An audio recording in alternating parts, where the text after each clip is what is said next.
¿Cómo están? Bienvenidos a una nueva edición de Charlas Terrícolas y en el Perú siempre es bueno analizar la coyuntura, aunque a veces la coyuntura nos gane cada día porque en este país nunca dejan de ocurrir cosas.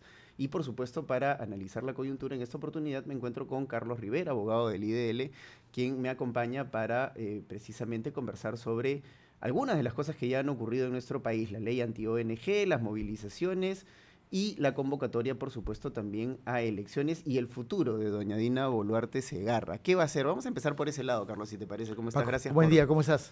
Gracias por aceptar la invitación. No, un Empecemos por gusto. por Sí, el destino de la inquilina de Palacio, sí. el margen de error que nos gobierna por estos días.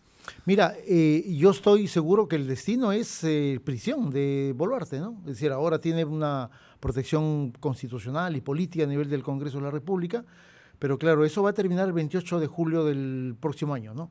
Y tienes una presidenta no solamente comprometida en temas de corrupción, que se han ido sumando uno tras otro, desde el tema de los Rolex, el cofre, los dinámicos del centro, diversos casos, creo que son por lo menos una media docena. Ya esos hechos por sí son graves, pero hay que sumarle algo que ahora no está tan animado, porque está simplemente congelado en la subcomisión de acusaciones constitucionales del Congreso, que son las denuncias constitucionales por el tema de las masacres de Ayacucho, Puno, los asesinatos en Lima, en Arequipa, La Libertad, Junín. Ya, tiene dos denuncias constitucionales que están esperando el sueño de los justos, literalmente, en la subcomisión de acusaciones, pero eso probablemente sea administrado por este Congreso, porque hay un pacto evidente con el Ejecutivo, pero eso seguramente va a tener una acción de destrave el 29 de julio del próximo año. Ahora, en algún momento se corrió el rumor, se instaló, se intentó instalar la narrativa de que habían dos puntos álgidos en el 2025. Abril, la fecha posterior a la convocatoria de elecciones, que bueno, ella adelantó la convocatoria, sí, para 25 de marzo, o julio del 2025, ¿no? Dos momentos claves porque precisamente en uno, la presidenta ya convocó a las elecciones generales y en el otro porque la presidenta ya no tiene la capacidad de disolver el Congreso. Exacto, entonces sí, les deja de ser funcional. Sí. Y de hecho en algún momento Vladimir Cerrón se atrevió a decir que Dina Boluarte no llegaba a julio del 2025. Sí.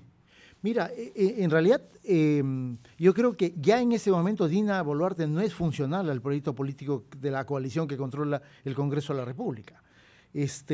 Creo que ahora Boluarte es un problema, digamos, es evidente, sobre todo en los últimos 6 meses, la distancia que han tomado Fuerza Popular, Renovación Popular, el propio APP, ¿no es cierto? Más allá del contubernio con el que se maneja, pero es evidente que han tomado una distancia, ¿no? Es cierto que la posibilidad de generar una vacancia presidencial también les comprende un significativo problema, porque creo que la gente percibe muy claramente que hay una suerte de fusión entre ambas representaciones políticas y lo que vaya a ocurrir con el Ejecutivo, lo que vaya a ocurrir con los desmadres que genera el Ejecutivo en este momento, también es vinculado directamente con la acción de protección del Congreso de la República.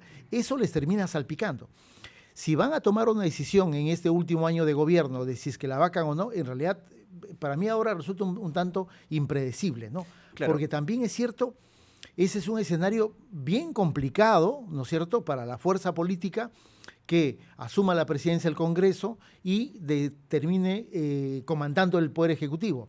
El desgaste, la desconfianza que hay de la gente con una Boluarte que tiene, ¿cuánto?, 3% de aprobación, como tú la calificas como un error estadístico, eso yo creo que es una situación bien complicada para administrar un año electoral, para quien se anime a decir, bueno, ya voy a asumir el comando del Ejecutivo, ¿no es cierto?, en un momento en el que mi partido está postulando a las elecciones. Porque además es complicado en estas circunstancias porque no tenemos un Paniagua o no tenemos un No, Sagasti. no hay. No, tenemos un Congreso de, en No verdad, con honrosas excepciones, 130 impresentables. Sí, no hay. O sea, ese es un elemento de verdad muy importante, porque claro, esa posibilidad, último año, vacancia presidencial, presidente del Congreso asume la presidencia. Nos tendríamos que imaginar que tendría que ser alguien de Renovación, de Fuerza Popular o de APP, partidos que seguramente van a estar peleando las elecciones del año 26, y van a estar directamente comprometidos con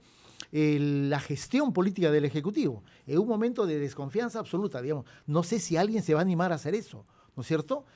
Porque puede terminar movilizando la calle, generando un mayor repudio. Es decir, sí sería de ocurrir una maniobra desde el punto de vista de ellos, yo creo, muy crítica, peligrosísima, porque claro, es un año en el Perú, un año es casi una era, ¿no es cierto? Y por lo tanto, asumir esa inmensa responsabilidad de gobernar contra la opinión pública, contra el sentimiento popular, no sé si alguien se va a animar a hacer una jugada semejante, ¿no? Ahora, el panorama se pone más complicado porque, claro, si el Congreso no quiere tomarse el riesgo de vacar a Dina Boluarte y de ellos asumir el gobierno transitorio, ¿no? Como ya lo hemos analizado. Además, un Congreso que en la última encuesta del IEP tiene 2%. Sí, o sea, tampoco está tampoco está nada está bien. peor que Boluarte. Está peor que Boluarte. Está peor que Boluarte. Entonces, claro, ¿qué sigue? Porque lo que van a intentar, o lo que va a intentar hacer la señora Boluarte, que de hecho ya hemos empezado a verlo, es protegerse de todas las formas posibles, sí.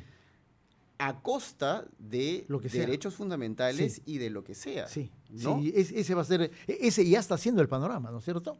Es decir, capaz la mayor impresión para mí es esta suerte de transformación de Boluarte en una suerte de meme fujimorista, ¿no? Ya el discurso de caviar, gorriti, ya es parte del Ejecutivo, ya es parte del discurso de Boluarte, digamos.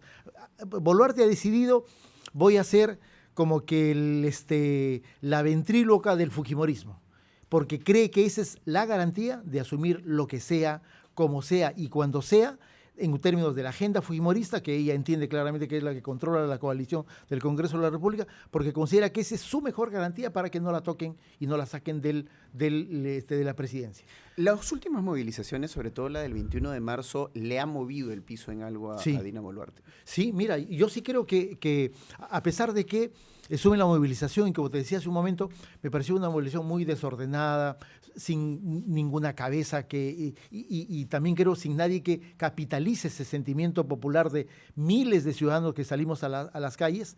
Yo sí creo que a pesar de ese problema de la movilización ciudadana, sí creo que fue un asunto que estaba fuera de lo previsto, ¿no es cierto? Fuera de lo previsto. Ocurrió a 5 días de un crimen en el que, sin duda alguna, tuvo que sacrificar al principal operador político del Ejecutivo y del Congreso de la República, que era el exministro Santibáñez, y lo tuvo que hacer.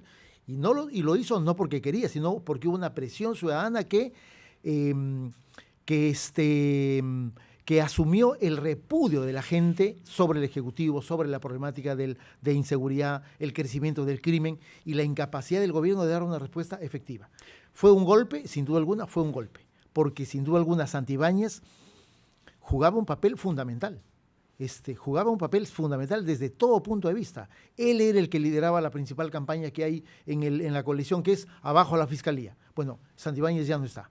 Y el sucesor es, yo diría, casi un espectro, ¿no es cierto? Julio Díaz, no lo he escuchado decir una palabra en un país en el que la inseguridad es el tema fundamental. El ministro del Interior primero teníamos un exceso en el verbo, que era Santibáñez. Bueno, ahora tenemos una persona que casi está muda, ¿no?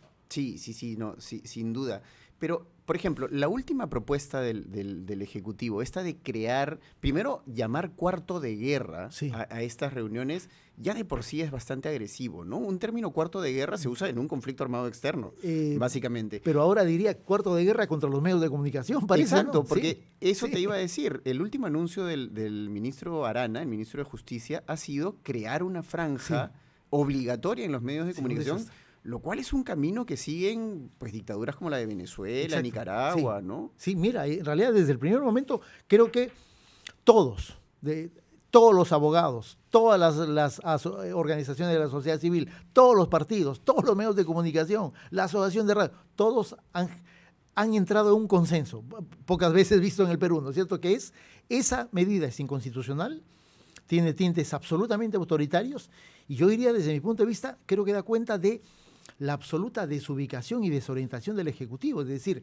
en un momento en el que necesitas tener a los medios como aliados, decides torpedear a los medios y generar un debate que no tiene nada que ver con la seguridad pública, que es, oye, te voy a meter 40 minutos de propaganda oficial porque simplemente me da la gana. Creo que es la mayor desubicación.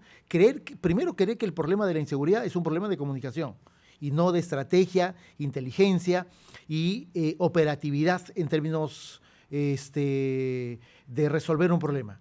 Segundo, la insensatez de no verificar mínimamente, y creo que acá hay un hecho de mayor gravedad, cuando esa medida la anuncia el ministro de Justicia, que se supone es un tipo que por lo menos en algún momento de su vida asesor jurídico ha leído la Constitución, ¿no es cierto?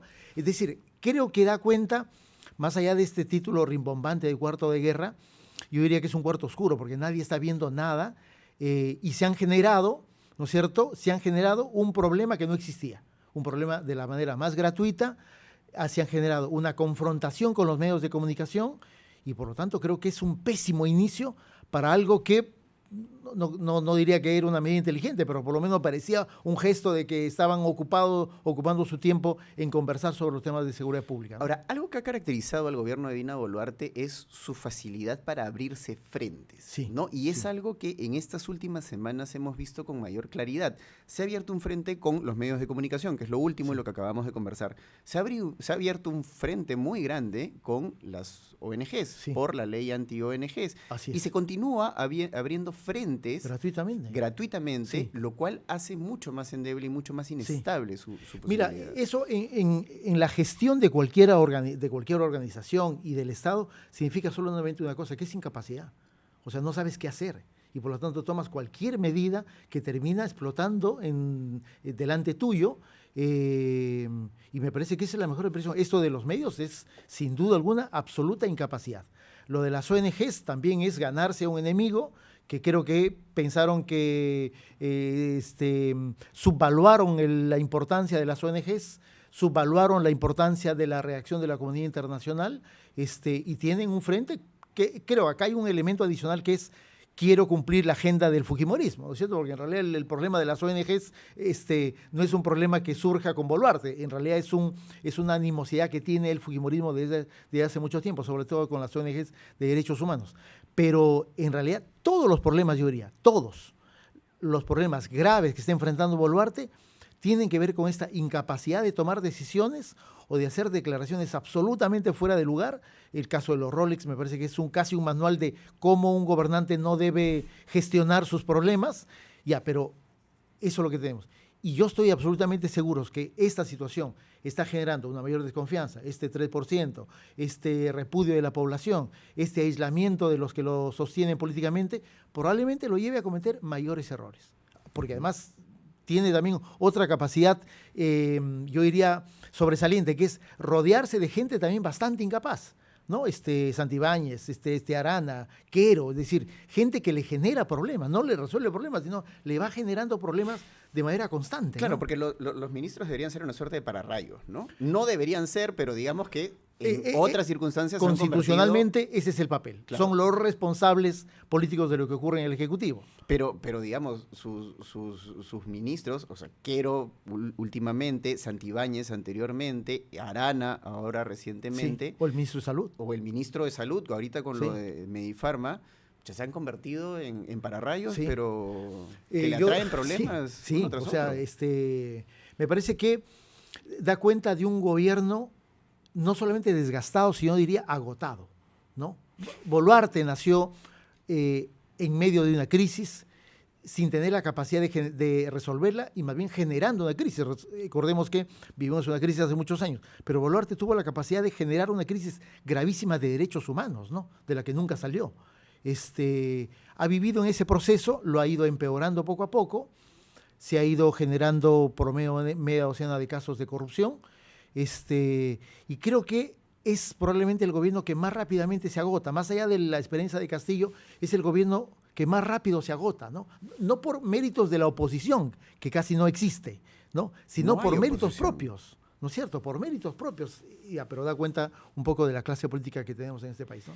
Hablemos precisamente del tema de derechos humanos, un tema muy sensible que además esta ley anti-ONGs ha afectado directamente, porque una del contrabando que se metió, digamos, dentro de esta ley es que no puedes acusar al Estado peruano ahora. No puedes litigar. No puedes litigar Sí, contra el Estado peruano. Es correcto. ¿No?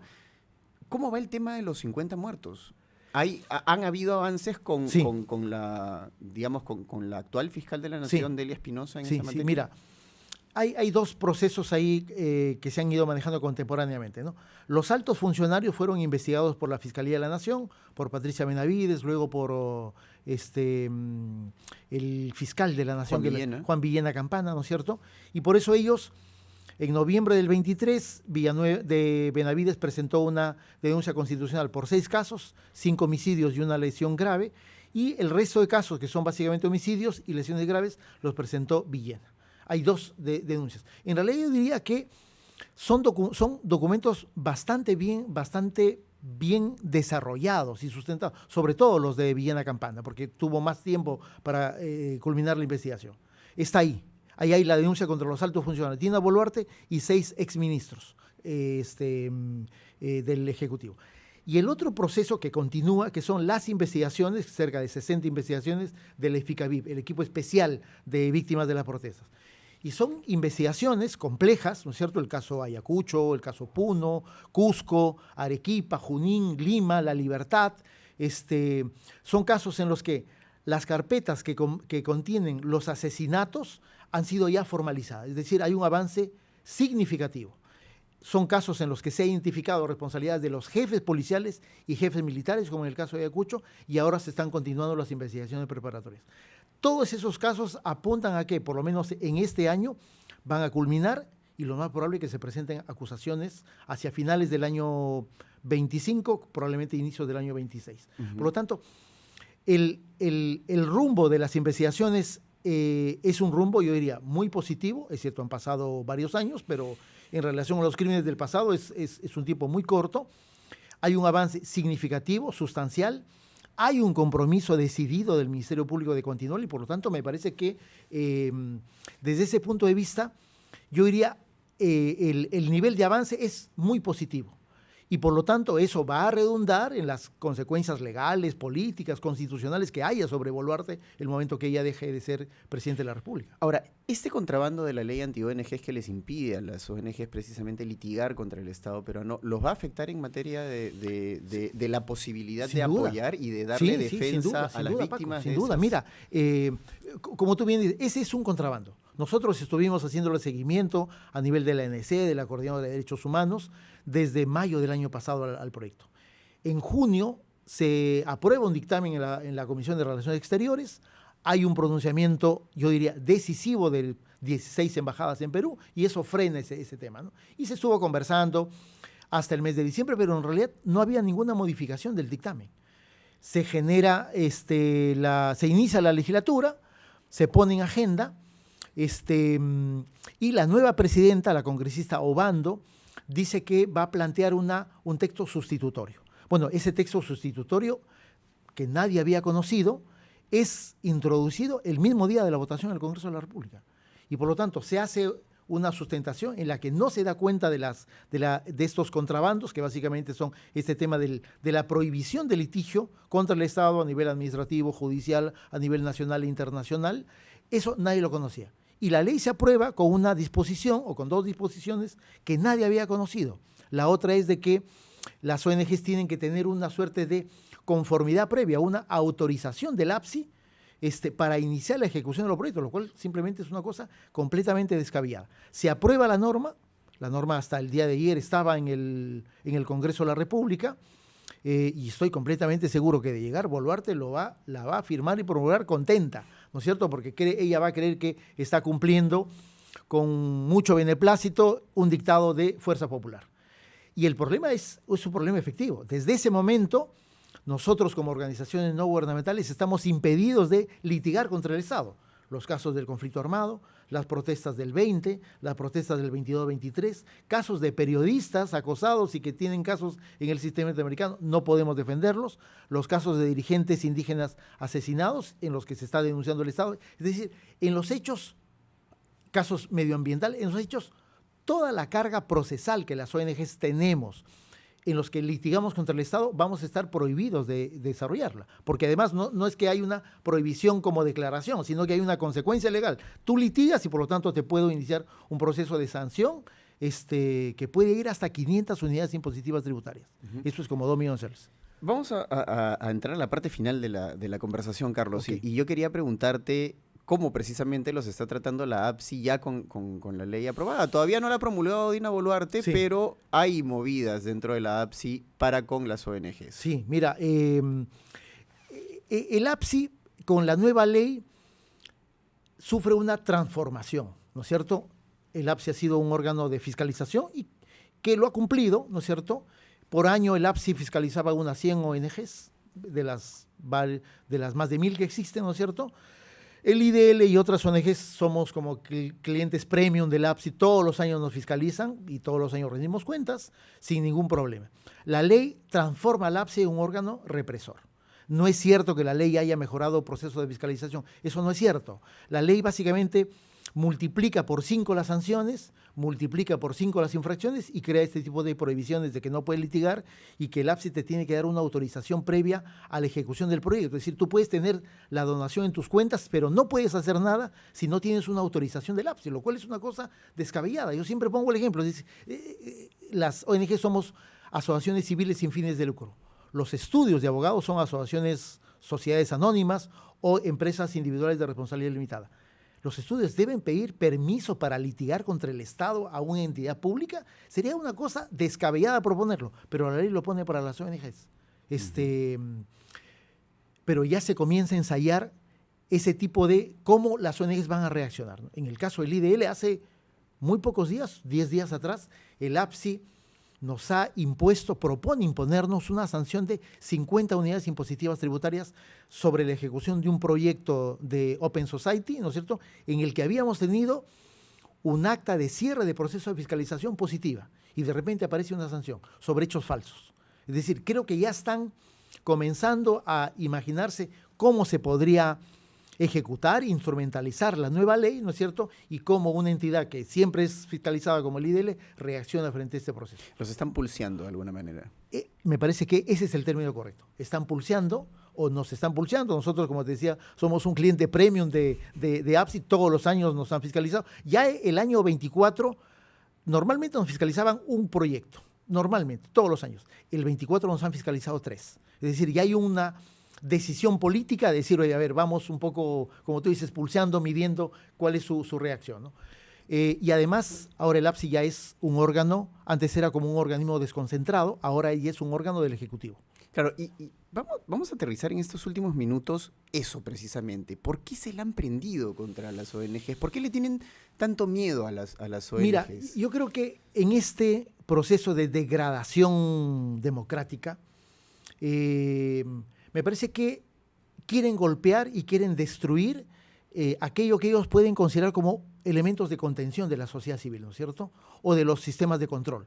Por eso quieren tumbarse a la Fiscalía, por eso quieren tumbarse a los jueces constitucionales, por eso modificaron el Código Procesal Constitucional para evitar que los jueces dicten medidas contra el Congreso de la República, y por eso también quieren golpear a las ONGs porque encuentran que ante la inexistencia de una oposición política, las ONGs sí pueden mover un poco la calle, las denuncias, las investigaciones, los casos y pueden poner el problema. Ese escenario es el que quieren destruir porque quieren establecer condiciones absolutamente beneficiarias y positivas para sus intereses para el siguiente proceso electoral. Esa Carlos, es la lectura que tenemos. nos quedan muchísimos temas en la mesa, pero Sí. por supuesto las puertas abiertas de Charlas Terrícolas para conversar en otras Un tremendo gusto, oportunidades. Paco, sinceramente. Muchas un tremendo gracias gusto. por estar con No, nosotros al contrario.